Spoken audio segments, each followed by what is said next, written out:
গাছগুলি আপনার সুস্থ সবল থাকে না।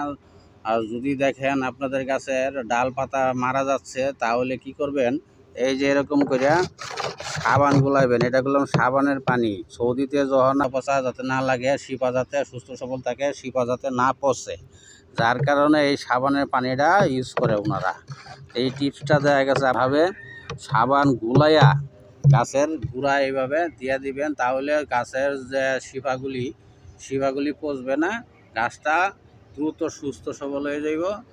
আর গাছের যদি সুস্থ সবল হয়ে যায়, তাই গাছে ফলন আসবে। তো এই গাছটার যখন আমি গাছটা এখানে আমি রোপণ করি, অবশ্যই ড্রামের নিচে তলাটা ছুটাই না থাকলেও গাছটা বৃষ্টির সময় আমি গাছটা রোপণ করছিলাম, গাছটা লাড়াচাড়া খাইছিল।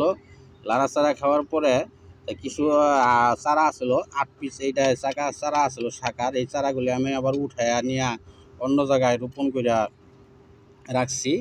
এই চারাগুলি দেখা গেছে উঠানির পরে এটার ছত্রাকের সমস্যা হয়েছিল, শিপা পচার সমস্যা হয়েছিল, যার কারণে এই গাছটা এই বছর ফলন আসলো না। তো এখন গাছটা অবশ্যই খাড়াইছে, অনেক মেডিসিন ব্যবহার করছি, গাছটা খাড়াইছে। খাড়ানির পরেও আজকে দেখা গেছে আবার এই সাবানের পানিটা গুলাইয়া এই গাছটাতে আজকে দিয়ে দিব। তো আপনারা যা যেখানে আছেন ভালো থাকবেন।